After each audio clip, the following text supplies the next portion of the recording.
الحمد لله نحمده ونستعينه ونستغفره ونعوذ بالله من شرور أنفسنا ومن سيئات أعمالنا من يهد الله فلا مضل له ومن يضلل فلا هادي له وأشهد أن لا إله إلا الله وحده لا شريك له وأشهد أن محمدا عبده ورسوله أما بعد فإن خير الحديث كتاب الله وخير الهدي هدي محمد صلى الله عليه وسلم وشر الأمور محدثاتها وكل محدثة بدعة وكل بدعة ضلالة وكل ضلالة في النار.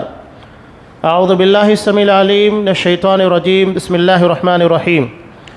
يا أيها الذين آمنوا اتقوا الله حق تقاته ولا تموتن إلا وأنتم مسلمون. يا أيها الناس اتقوا ربكم الذي خلقكم من نفس واحدة وخلق منها زوجها وبث منهما رجالا كثيرا ونساء واتقوا الله الذي تساءلون به والأرحام إن الله كان عليكم رقيبا. يا أيها الذين آمنوا اتقوا الله وقولوا قولا سديدا يصلح لكم أعمالكم ويغفر لكم ذنوبكم ومن يطع الله ورسوله فقد فاز فوزا عظيما. وقال فقلت استغفروا ربكم إنه كان غفارا يرسل السماء عليكم مدرارا ويمددكم بأموال وبنين ويجعل لكم جنات ويجعل لكم أنهارا. وعن أنس رضي الله تعالى عنه قال قال رسول الله صلى الله عليه وسلم من أحب أن يبسط له في رزقه وينسأ له في أثره فليصل رحمه. رواه البخاری و مسلم. تمام قسم کی تعریفات اللہ رب العالمین وحدہ لا شریک کے لیے لائق و زیبا ہیں، جو ساری کائنات کا تنہا خالق و مالک ہے، اور بے شمار درود و سلام ہوں اللہ کے آخری نبی جناب کریم محمد رسول اللہ صلی اللہ علیہ وسلم کی ذات مقدسہ پر۔ محترم سامعین، عزیز ماں اور بہنوں،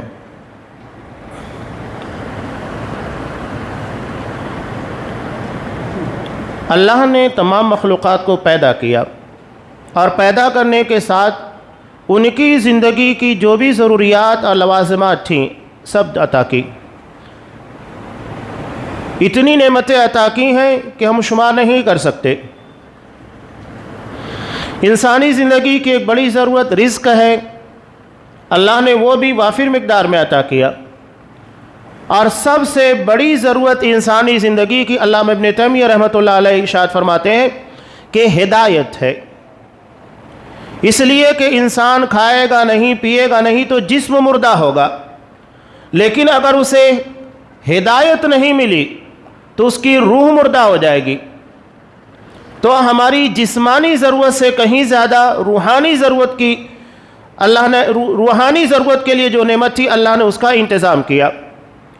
ہم دیکھتے ہیں کہ ہمیں رزق کی ضرورت تھی، اللہ نے ہر جگہ اسے پھیلا دیا،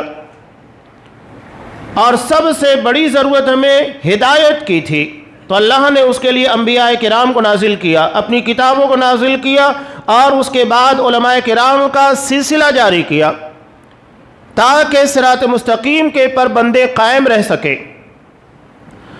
بہرحال آج ہمارا جو عنوان ہے رزق کی کنجیاں، ایک بات بنیادی طور پر میں بیان کروں، اسے ہمیشہ یاد رکھیے گا۔ رزق سے زیادہ رزاق کی فکر ہونا چاہیے۔ رزق کو کوئی اہمیت نہیں رکھتا۔ اگر ہم نے رزاق سے اپنے رابطے کو تعلق کو مضبوط رکھا تو وہ کیسے رزق کو پہنچانا یہ اس کا کام ہے۔ وہ ماں کے پیٹ میں بھی رزق کو پہنچاتا ہے، پیدائش کے بعد بچہ بول نہیں سکتا، چل پھر نہیں سکتا، اللہ نے اس کے لیے بھی غذا کا، اناج کا، رزق کا انتظام کیا۔ وَمَا مِن دَابَّةٍ فِي الْأَرْضِ إِلَّا عَلَى اللَّهِ رِزْقُهَا۔ روئے زمین کے پر جتنے چوپائے ہیں سب کے رزق کی ذمہ داری اللہ تبارک و تعالیٰ کے ہاتھ میں۔ ماں کے پیٹ میں بچہ 9 مہینے رہتا ہے، اللہ نے کیسا انتظام کیا؟ 4 مہینہ ہونے کے بعد، جیسا کہ مسلم کی روایت میں ہے، اللہ ایک فرشتہ جو کہ رحم مادر کے پر متعین ہے اسے بھیجتا ہے، اور آنے کے بعد ابھی بچہ اپنی زندگی کے 1 دن بھی نہیں گزارا، ابھی باقی ہے اسے اپنے ماں کے پیٹ میں رہنا ہے۔ وہ دنیا دیکھے گا، کب تک جیے گا، کتنا رزق پائے گا، اچھا ہوگا برا ہوگا، سب وہیں پر لکھ دیا جاتا ہے۔ یہ اللہ ہے۔ ماں کے پیٹ میں ہی بچے کے رزق کو لکھ دیا جاتا ہے، اور کوئی بھی ایسا روئے زمین کے پر رہنے والا، چاہے وہ انسان ہو، چرند ہو، پرند ہو، جنات ہو، کوئی ایسا نہیں ہے کہ اللہ نے جتنا اس کا رزق متعین کر دیا اس کو کھائے بغیر وہ اس دنیا سے چلا جائے۔ اسے اپنا رزق کھانا ہے، یہ اللہ تبارک و تعالیٰ کی طرف سے انتظام ہے۔ تو اللہ نے دنیا میں آنے سے پہلے اس کا رزق لکھ دیا ہے۔ ہم تمام لوگوں کا رزق لکھا ہوا ہے، یہ تقدیر سے جڑی ہوئی چیز ہے۔ اللہ نے بیان کر دیا یقیناً ہمارا رزق ہمیں مل کر رہے گا، وہ کہیں جانے والا نہیں ہے۔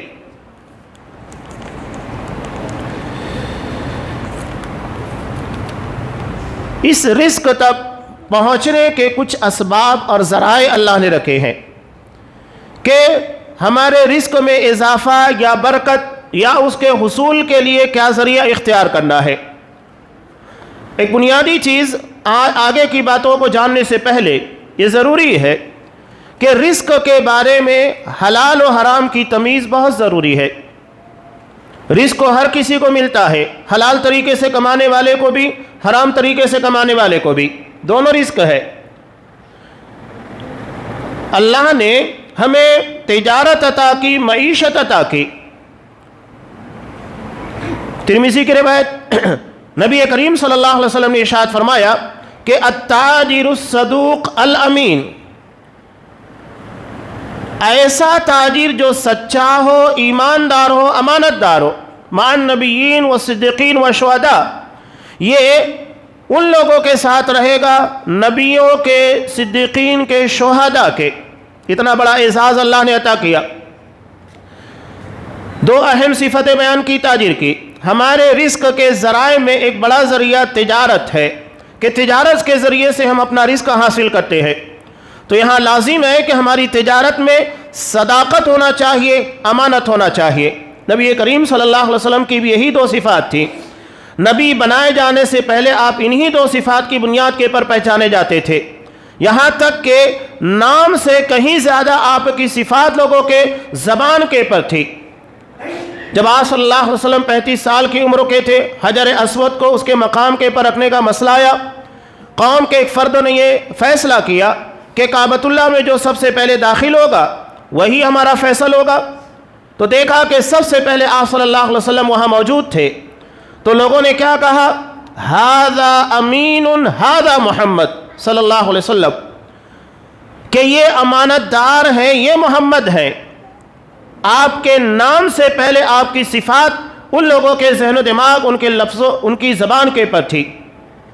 یہ آپ صلی اللہ علیہ وسلم کی خاصیت، صداقت اور امانت جس چیز کے اندر بھی ہوگی جان لیجئے وہ اسے نکھار کر رکھ دے گی۔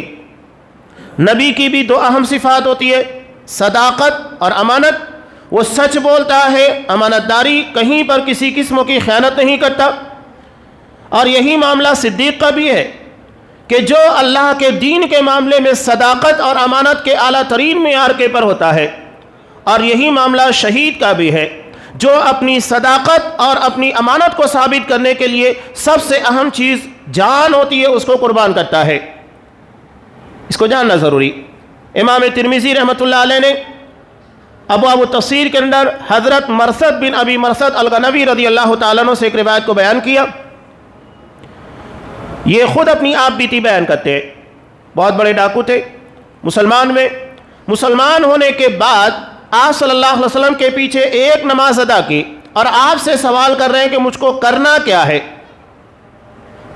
ایک نماز پڑھنے کے بعد صحیح اور غلط، جائز و ناجائز کا فرق پوچھ رہے ہیں۔ ایک نماز نے زندگی کے اندر اتنی تبدیلیاں پیدا کی۔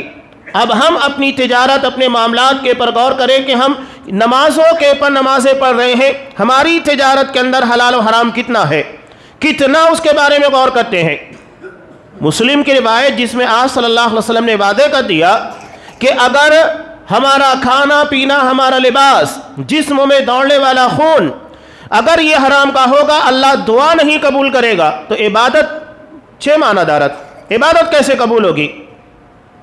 اللہ نے رسولوں کو بھی حکم دیا، عام مومنین کو بھی کلوا من الطیبات، پاکیزہ حلال روزی استعمال کرو، اس کے بعد عمل صالح ہے، یہ بنیاد ہے۔ اگر ہمارا رزق صحیح ہوگا تو ہماری عبادتیں اللہ کے یہاں قبول ہوگی، اور اگر یہ صحیح نہیں ہے تو آگے کے بارے میں سوچا ہی نہیں جا سکتا ہے۔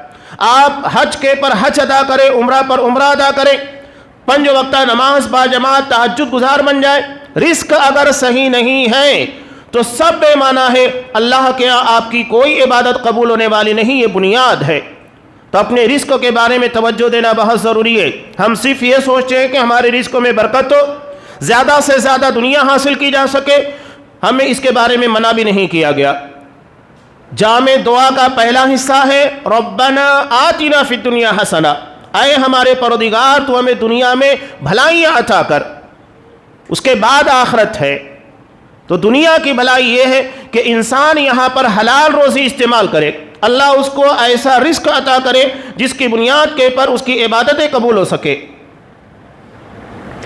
اب رزق کے اسباب، اللہ تبارک و تعالیٰ کوئی چیز دیتا ہے تو اس کے لیے ذریعہ استعمال کرتا ہے، کوئی ذریعے سے دیتا ہے۔ اگر ہم نے اللہ سے رزق مانگا تو ایسا نہیں ہے کہ وہ آسمان سے ہمارے لیے نوٹوں کی بارش کر دے، یا کھانے کے لیے ہم نے مانگا تو آسمان سے ہمارے طرف کھانا اتر آئے، وہ ذریعے سے دے گا۔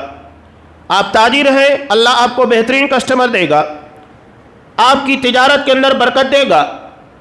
اللہ ہمیں حادثات سے، مصیبتوں سے، مشکلات سے بچائے گا تاکہ جو ہم کما رہے ہیں وہ ہمیں فائدہ دے سکے، ورنہ بہت سارے ایسے ہیں کہ اگر وہ 1 روپے کماتے ہیں تو 2 روپے خرچ ہوتا ہے۔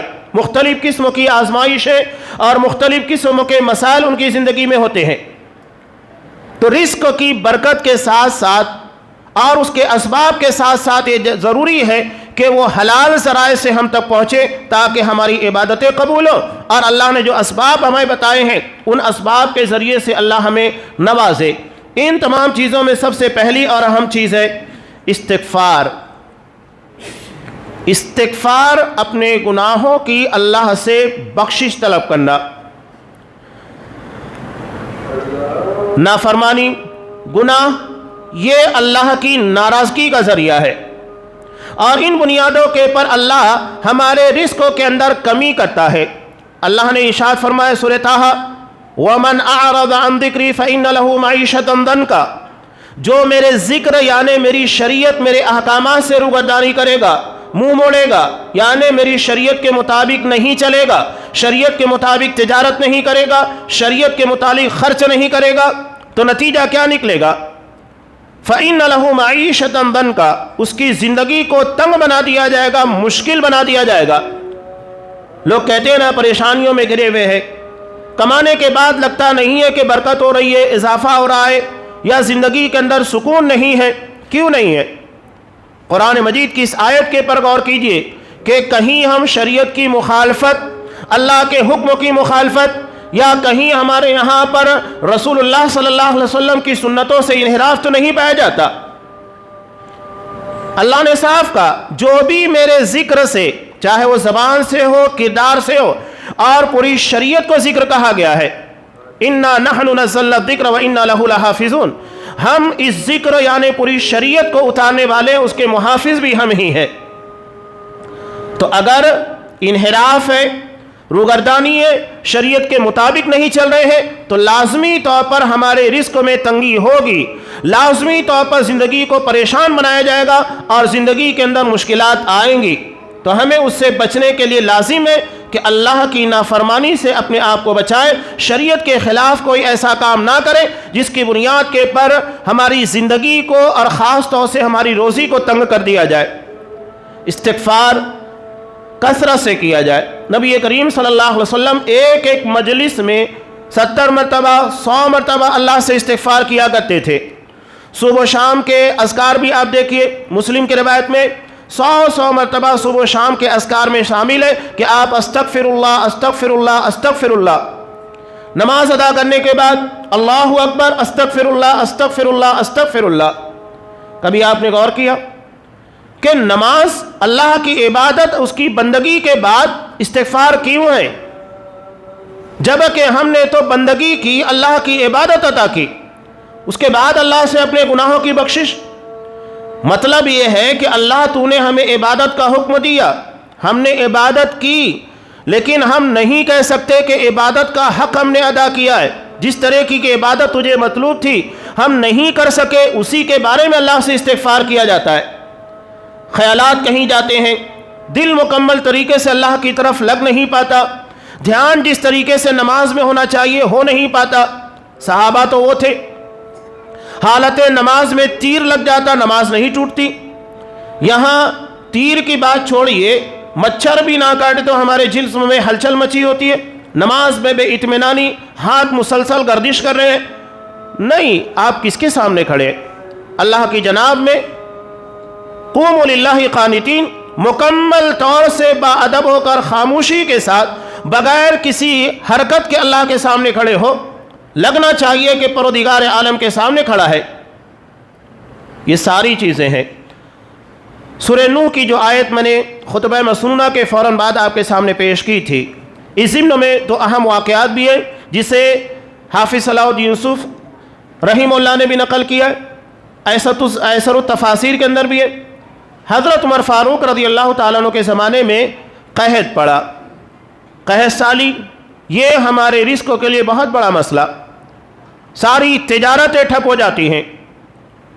تو یہ استسقاء کے لیے لوگوں کو جمع کیا، جمع کرنے کے بعد حضرت عمر فاروق رضی اللہ تعالیٰ عنہ نے صرف استغفار کی آیتیں پڑھی، جن آیتوں میں استغفار کا، اپنے گناہوں سے معافی مانگنے کا حکم دیا گیا تھا، اور اس کے بعد اتر آئے اور کہا کہ میں نے بارش کو ان راستوں سے طلب کیا ہے جن راستوں سے بارش رک جاتی ہے، یعنی ہمارے گناہ، ہماری خطا، ہماری غلطیوں کی بنیاد کے پر اللہ کی طرف سے رحمت بارہ رک جاتی ہے، جو ہماری تجارت، ہماری معیشت اور ہمارے رزق کی تنگی کا ذریعہ بنتی ہے۔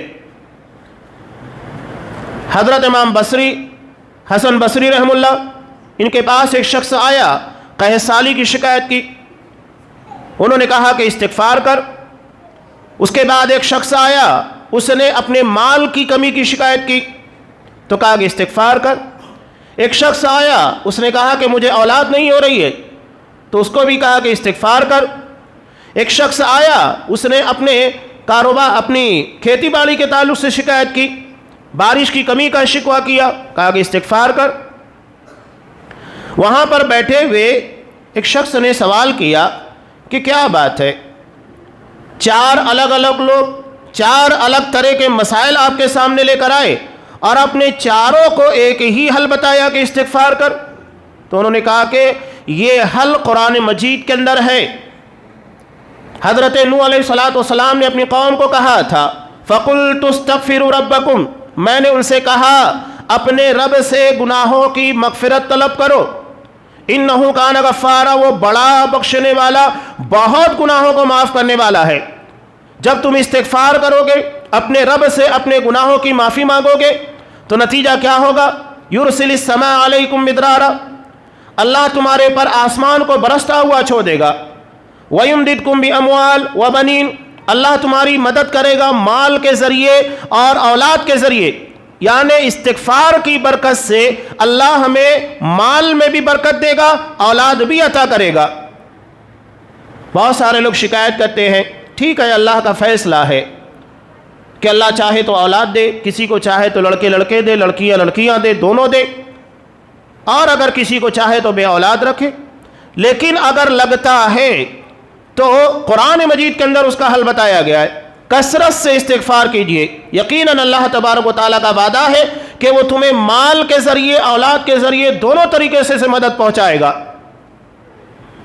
وَيَجْعَلْ لَكُمْ جَنَّاتٍ وَيَجْعَلْ لَكُمْ أَنْهَارًا، تمہارے لیے باغیچیاں، تمہارے لیے نہریں سب جاری کر دے گا، صرف استغفار کی برکت۔ سورہ طلاق میں اللہ نے رزق کا ایک بہت بڑا ذریعہ بتایا ہے، استغفار اور تقوی، آگے وہ چیزیں آ رہی ہیں۔ اب یہاں ایک بات یاد رکھیے گا، استغفار کا مطلب یہ نہیں ہے کہ آپ گناہ کے پر گناہ کرتے جا رہے ہیں اور استغفار کر رہے ہیں۔ لازم ہے، استغفار کا مطلب یہ ہے کہ اپنی خطا، اپنی غلطی کو تسلیم کرو۔ اب جب غلطی کو تسلیم کر رہے ہیں تو اسے چھوڑو۔ حضرت آدم علیہ السلام کی دعا، اس کا مطلب کیا ہے؟ انہوں نے دعا مانگی ربنا ظلمنا انفسنا، اے ہمارے پروردگار ہم نے اپنے آپ کے پر ظلم کیا ہے، مان رہے ہیں خطا ہے، غلطی ہے۔ اگر انسان اپنی خطا اپنی غلطی کو تسلیم ہی نہ کرے تو استغفار کیسا؟ استغفر اللہ یہ کوئی رسم نہیں ہے، نہ کوئی ورد ہے کہ بس آپ زبان کے پر اس کو دہراتے جائے۔ اس کا مطلب یہ ہے کہ اپنی غلطی خطا کو مانو، سوچو کہاں غلطی کر رہا ہوں جس سے مجھے باز آنا چاہیے، رک جانا چاہیے، یہ استغفار ہے۔ وہ تو غالب بھی تھا، وہ کہا کرتا تھا رات کو پی لی صبح کو توبہ کر لی، رند کے رند رہے ہاتھ سے جنت نہ گئی۔ یہ توبہ نہیں ہے، توبہ عزم کے ساتھ ہوتا ہے۔ استغفار یہ ہے کہ آپ اپنی غلطی کو تسلیم کرنے کے بعد اس کی اصلاح کی کوشش کریں۔ سب سے پہلے یہ بتایا جا رہا ہے کہ اے پروردگار ہم نے ظلم کیا ہے، اپنی غلطی کا اعتراف ہے۔ اس کے بعد یہ کہا جا رہا ہے کہ وَإِن لَّمْ تَغْفِرْ لَنَا وَتَرْحَمْنَا لَنَكُونَنَّ مِنَ الْخَاسِرِينَ، کہ اگر تو ہماری مغفرت نہیں کرے گا، رحم نہیں کرے گا تو یقیناً ہم نقصان اٹھانے والے ہو جائیں گے۔ تو یہ استغفار کا مطلب ہوتا ہے۔ دوسرے نمبر کے پر ہے تقوی۔ تقوی کا مطلب ہے گناہوں سے بچنا۔ استغفار اپنی غلطی اور اپنی خطا کو تسلیم کرنا، اور تقوی کا مطلب ہے اپنی غلطی سے بچنا، گناہوں سے اپنے آپ کو روکنا۔ پہلا لازم ہے کہ جب تک آپ گناہ مانیں گے نہیں تو اسے رکیں گے کیسے؟ بدعتی کو توبہ کی توفیق کی نہیں ہوتی ہے، اس لیے کہ وہ غلطی مانتا ہی نہیں ہے۔ جب مانے گا تو اپنی غلطی کی اصلاح کرے گا۔ بنیادی چیز ہے ماننا کہ ہاں مجھ سے خطا ہوئی۔ اس کے بعد ہے تقوی، بچنے کی کوشش کرنا۔ قرآن مجید کتنی پیاری بات کہتا ہے۔ قرآن کی ایک آیت سورہ اعراف کی دیکھیں، اللہ نے بستی والوں کو خطاب کیا وَلَوْ أَنَّ أَهْلَ الْقُرَىٰ آمَنُوا وَاتَّقَوْا لَفَتَحْنَا عَلَيْهِمْ بَرَكَاتٍ مِّنَ السَّمَاءِ وَالْأَرْضِ، کہ اگر بستی والے ایمان اور تقوی کی زندگی گزارتے تو نتیجہ کیا ہوتا؟ لَفَتَحْنَا عَلَيْهِمْ بَرَكَاتٍ مِّنَ السَّمَاءِ وَالْأَرْضِ، تو ہم ان کے لیے آسمان اور زمین دونوں جگہ سے برکتوں کے دروازے کھول دیتے۔ اس کے پہلے واقعات بیان کیے گئے، حضرت نوح علیہ السلام کی قوم کا، حضرت ہود علیہ السلام، حضرت صالح، حضرت شعیب، حضرت ابراہیم، کئی قوموں کا تذکرہ کیا گیا ہے۔ اس کے بعد اللہ کہہ رہا ہے کہ اگر یہ ایمان لے کر آ جاتے، تقوی کی زندگی گزارنے لگتے، گناہوں سے بچنے لگتے، تو نتیجہ کیا ہوتا؟ اللہ ان لوگوں کے لیے آسمان اور زمین سے برکتوں کے دروازے کھول دیتا۔ کن لوگوں کے بارے میں کہہ رہا ہے؟ جو کفار ہیں، مشرکین ہیں۔ یہاں تو اللہ نے ہم کو ہدایت دی ہے، توحید کی نعمت عطا کی ہے، نمازوں کی توفیق ہے، بہت ساری عنایتیں ہیں۔ اس کے بعد اگر ہمیں رزق کی تنگی کا احساس ہوتا ہے، لگتا ہے کہ اتنا رزق ہمیں نہیں مل رہا ہے، بے برکتی ہے، اس کا مطلب یہ ہے کہ ایمان اور تقوی کے اندر کمی ہے۔ اگر ایمان اور تقوی اپنی جگہ کے پر پاورفل ہے، مستحکم ہے، کامل ہے، تو یہ لازم ہے کہ ہمارے رزق کے اندر تنگی نہیں ہوگی، زندگی کے اندر بے اطمینانی نہیں ہوگی۔ تو ایمان اور تقوی یہ دو اہم چیزیں۔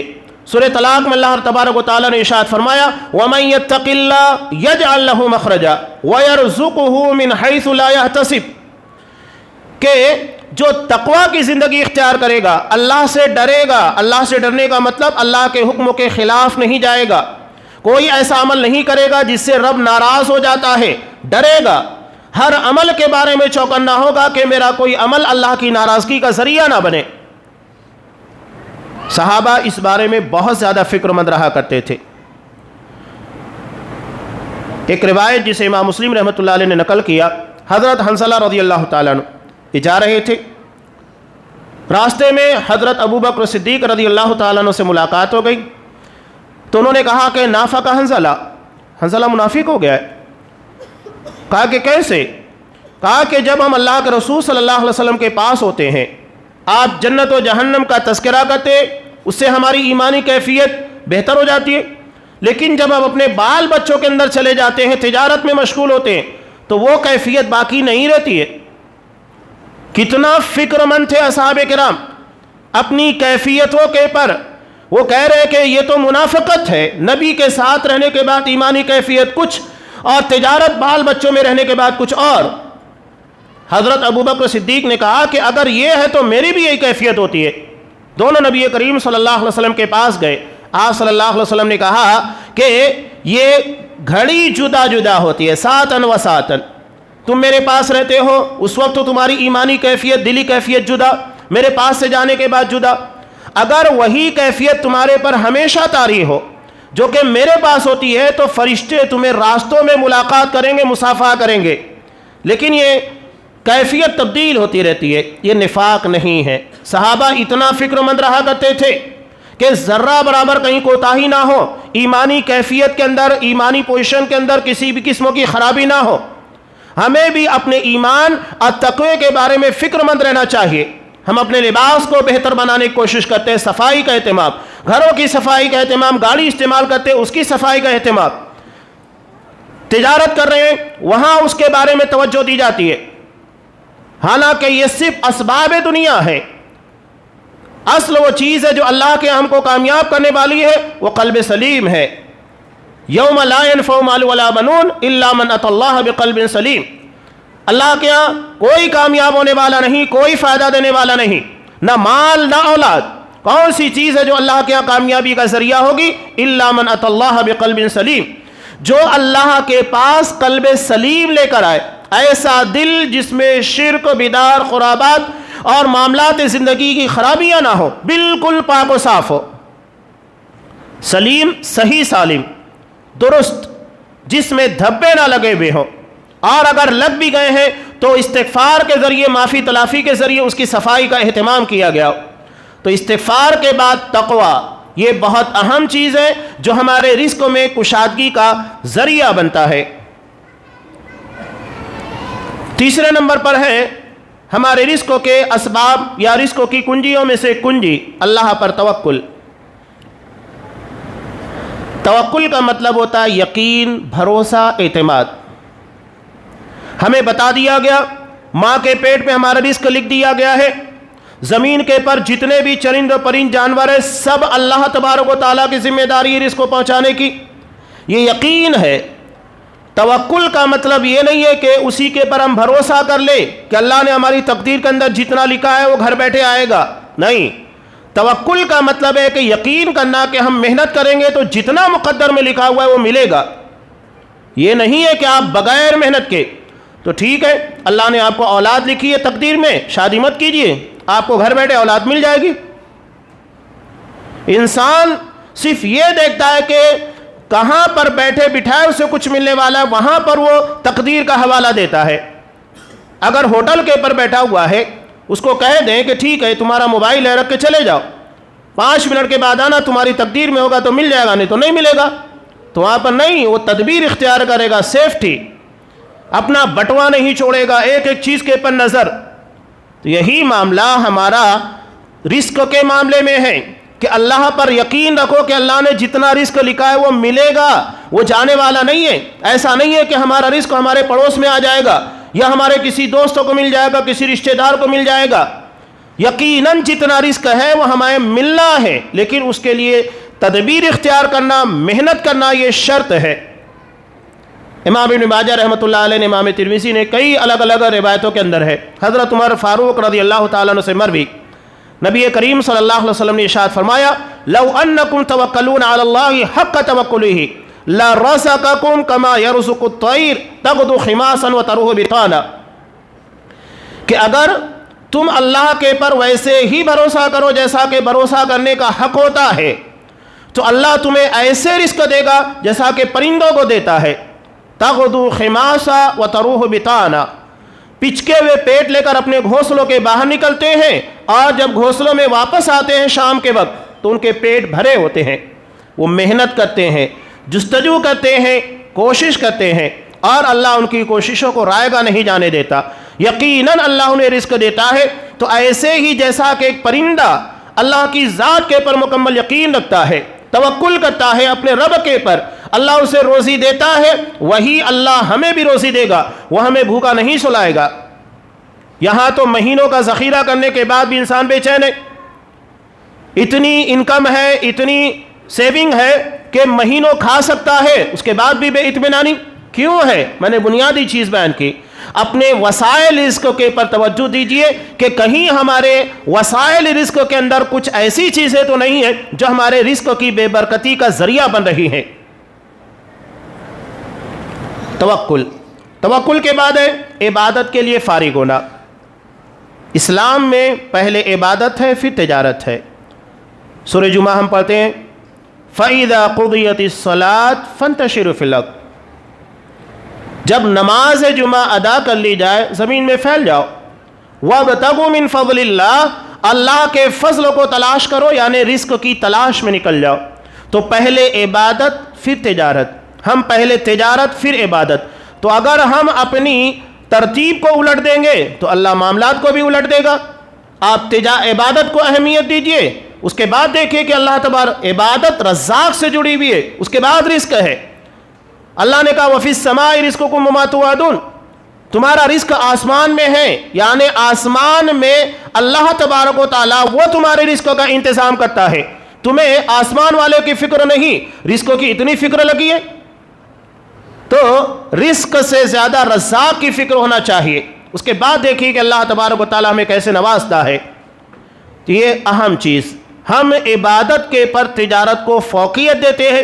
رمضان المبارک تک میں یہ حالات ہوتے ہیں کہ ہم اپنی تجارت کو چھوڑنے کے لیے تیار نہیں، عبادت چھوڑ دیتے ہیں، تو کہاں سے برکت ہوگی؟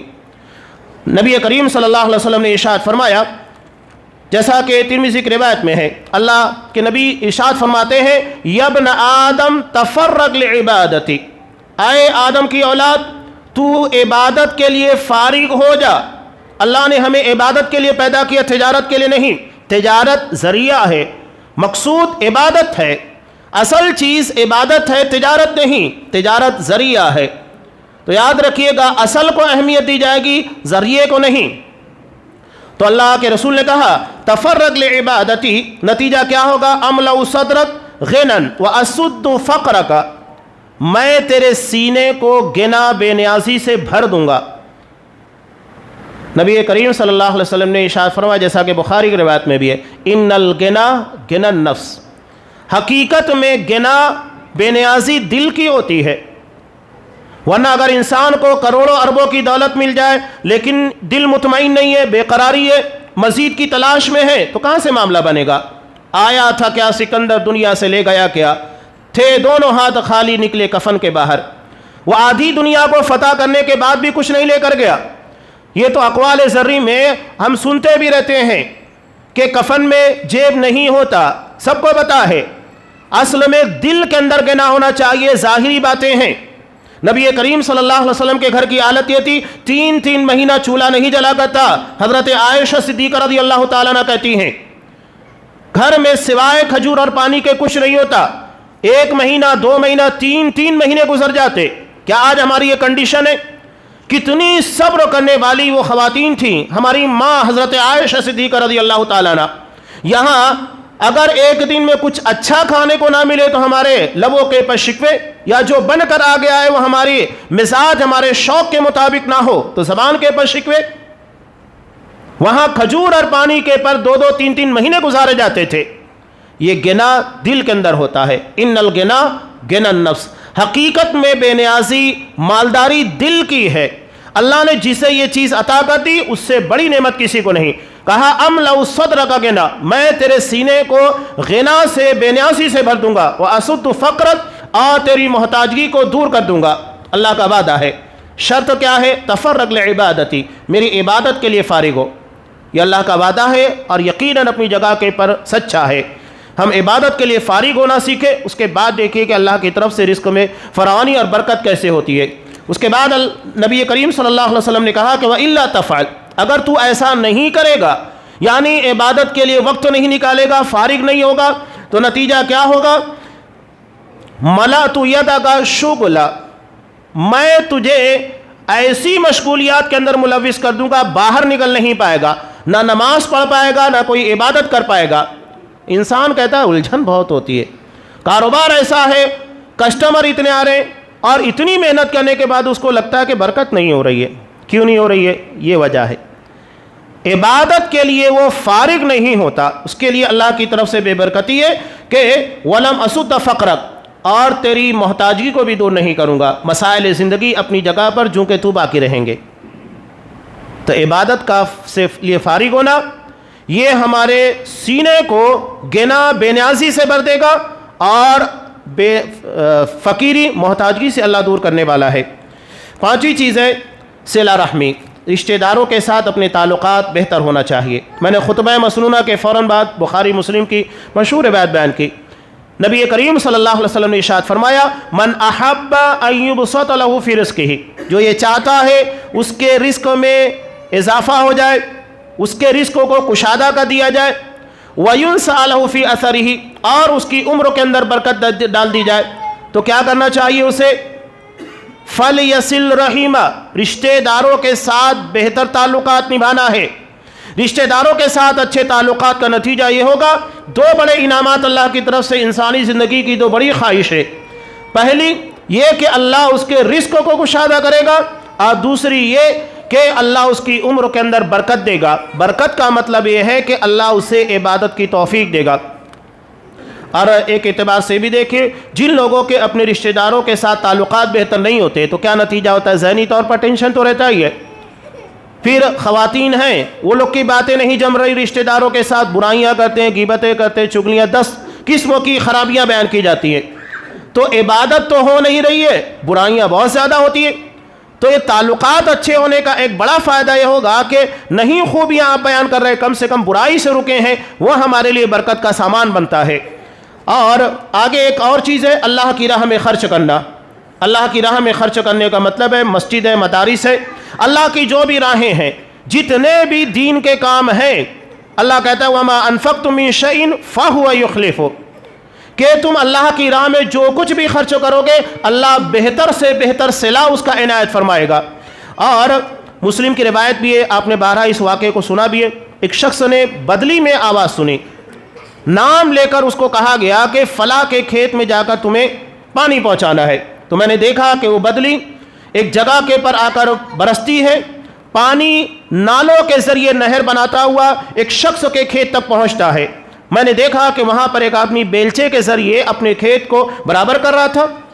تو میں نے اس سے پوچھا کہ بتا تمہارا نام کیا ہے؟ تو اس نے وہی نام بتایا جو بدلی کو کہا گیا تھا۔ تو حیران ہو گیا۔ تو اس نے پوچھا کہ میرا نام کیوں پوچھ رہے ہو؟ کہا کہ میں نے بدلی میں تمہارا نام سنا کہ تمہارے نام سے آرڈر نکلا تھا کہ پانی کو تمہارے کھیت تک پہنچانا ہے۔ کرتے کیا ہو کہ آسمان میں تمہارے تذکرے ہیں، بدلیوں کو حکم دیا جا رہا ہے۔ تو اس نے کہا کہ میں اپنی کھیتی کی پیداوار کی 3 حصوں میں تقسیم کرتا ہوں، ایک اپنے گھر کے اخراجات کے لیے، ایک آئندہ فصل کی تیاری کے لیے، اور ایک حصہ 1/3 غربا اور مساکین کے لیے۔ زکوٰۃ کس اعتبار سے ہوتی ہے؟ اگر وہ نصاب کو پہنچتی ہے تو کتنا دینا ہے آپ کو؟ اگر مکمل طور سے بارش سے ہوئی ہے تو آپ ہے تو 10واں حصہ نکالیے، اور نہیں تو پھر 20واں حصہ محنت کے ذریعے کیا گیا ہے۔ تو یہ آدمی 10-20 نہیں 33% نکال رہا تھا، 3 میں سے 1 حصہ اللہ کی راہ میں خرچ کر رہا تھا، زکوٰۃ سے بھی کہیں زیادہ۔ اللہ اس کے لیے فرمان جاری کر رہا ہے، یہ وہی اللہ کا وعدہ ہے وَمَا أَنفَقْتُم مِّن شَيْءٍ فَهُوَ يُخْلِفُهُ، اللہ کی راہ میں جو بھی خرچ کرو گے اللہ بہتر شکل میں تمہیں عنایت کرے گا۔ یہ اللہ کی طرف سے نوازش کہ اللہ اس کے لیے خصوصی طور پر پانی کو برسا کر اس کے کھیت تک پہنچا رہا ہے، اسے کوئی محنت کی ضرورت نہیں، نہ اسے کنواں کھود کر پانی نکالنا ہے، نہ کہیں اور جانا ہے، پانی اس کی سرحدوں تک خود پہنچتا ہے۔ یہ اللہ کا وعدہ ہے اور اللہ اپنے وعدے کو پورا کرتا ہے۔ ساتویں اور اہم چیز، یوں تو بہت سارے اسباب ہیں، ساتویں اور اہم چیز بہت پیاری ہے۔ نبی کریم صلی اللہ علیہ وسلم نے ارشاد فرمایا، ابو داؤد اور بخاری دونوں کی روایت میں، هل تنصرون وترزقون الا بضعفائکم، کہ تمہاری مدد کی جاتی ہے، تمہیں رزق دیا جاتا ہے تمہارے کمزوروں کی وجہ سے۔ نصرت اور رزق، ان دونوں چیزوں میں اللہ کی طرف سے مدد کب اترتی ہے؟ اس کا ذریعہ کیا ہے؟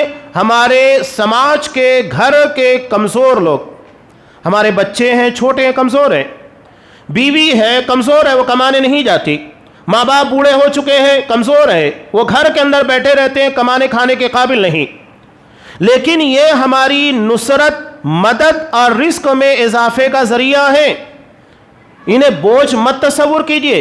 بخاری کی روایت میں ایک شخص نے آ کر نبی کریم صلی اللہ علیہ وسلم سے کہا، اس کا بھائی تھا، آپ صلی اللہ علیہ وسلم کے پاس وقت زیادہ دیا کرتا، تجارت میں کچھ وقت کم دیا کرتا تھا۔